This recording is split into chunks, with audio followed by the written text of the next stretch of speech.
Hey guys, so for the first time in this series we're going to be looking at color in this video. This is sped up I think 3 times, something like that, so it's pretty fast. It's a quick video. Color's not really my bag, so you want 6 minutes of someone who doesn't know what they're talking about trying to teach you something, then you've come to the right place. But I think it's relevant actually looking at Schiele. Again, this is something that I just didn't really appreciate until I started doing these studies, and then I kind of went, oh, okay, he's using color anatomically, which is quite interesting. I mean, of course, like color is related to the anatomy. The color of the body will change based off of certain anatomical factors because, well, if you're doing a human, like everything is anatomy, plus light, of course, which we're not generally concerned about in sculpture. So, but anyway, but here it's interesting because there is no light, so he's just using anatomy plus design to define the color, which is the same as what we're doing in the sculpt. So what I've done here, this is just quick poly painting in ZBrush, and I'm not using any particular reference because I think for all of these studies, you want to have a jumping off point of the artist. You want to be close enough to them that you can actually benefit and learn from what they were discovering and what they were doing. But then at the same time, you have to make something uniquely your own, in order to maximize the learning potential that you can get from it. So what I've done is I've kind of, I've taken this idea that we see repeating a lot in Schiele's work of the arms and legs being darker, which they are in reality as well, especially the legs. But he takes that and pushes it. He makes them darker, makes them warmer as well. We see more red tones in there, and then he pushes that to the extreme in the hands. And then you see that color I just plopped on the belly there. That's just a direct rip-off of what he's exploring in the painting on the left there. So he's kind of using that as a way of saying this is a flabby zone. Well, I don't know if that's what he's saying, but it coincides with the flabby zone. And you can see that he did a similar thing with the rib cage. And one rule that I've used here that isn't necessarily in either of these drawings, but I've seen it in either of these paintings, but I've seen it in other Raphael paintings, is just going, okay, anything that's bone is kind of like a greeny tint. So that's what I've taken for this.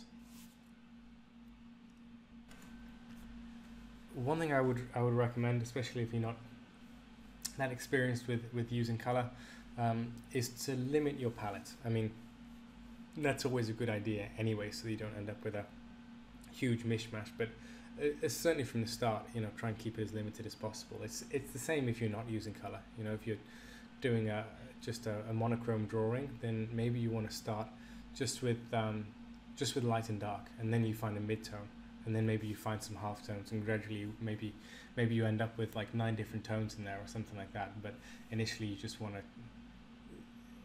to go step by step, with each tone being there for some sort of meaning. So that's kind of the approach I took here. So we have a color for the hair, we have a color for the arms and hands, we have a general yellowy pinkish color for the body, and then and then we have the greeny color for the bone.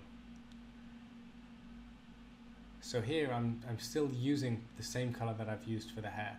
The face will deviate from those colors slightly, and we'll start to explore other tones through there, but I'm trying to make sure that I don't just have 1,000 different things that I have, because then suddenly you're juggling and you're balancing 100 different things. I wonder, I'm sure that there must be painters who they just invent the color scheme as they go and just throw stuff in there, because that would be the equivalent of basically how I sculpt. I just normally make forms and just, create chaos and then find the order in the chaos. So essentially working backwards from what you would assume would be a sensible process, and that's that's just indicative of the way that I work. So presumably I imagine you could come at it from any end you wanted to, as long as you're ultimately in control of it. And because, like I say, color isn't my bag, so it's not going to benefit me if I throw in too much chaos there, because I'm not going to be able to fish my way out of it, and piece it together into some sort of order. So and luckily for this, it's not going to matter too much. This was really an experiment to see whether it would work.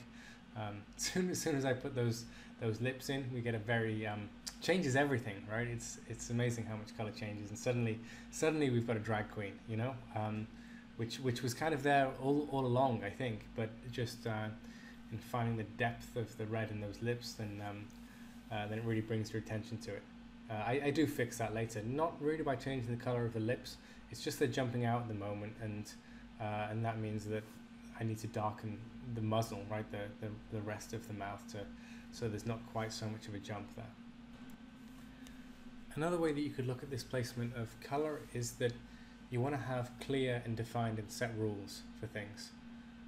And so then if you start to diverge into other colors, which you may want to do as you layer in complexity, just make sure that you don't break away from the rules. So for example, the bone just being one color, that's a clear and simple rule that doesn't necessarily correspond with anything in real life, but it's still an interesting thing to play with. And if you look at other Schiele paintings, you will see this. Sometimes just the bone is hit bright red everywhere, even where it's not obvious, maybe like on the Great Tricanta. Schiele knows it's there, so he pulls it out. I think whether you're doing sculpture, whether you're painting a thing, or whether you're doing concept design, just try and think, what are the rules? Because those rules will give you your constraints, and your constraints are going to allow you to be free while still being in control, which is a crucial mix. Okay, I'm switching back to real time here just to talk you through the final result, which is obviously still very rough and ready, but it's a little bit further on than in the demonstration. So just to recap, we've got this idea that large areas of bone should be this bluey greeny sort of hue. I see I've hit that in the sacrum as well, so sacrum and rib cage are hitting that. Can't tell you why I deviated from that down here.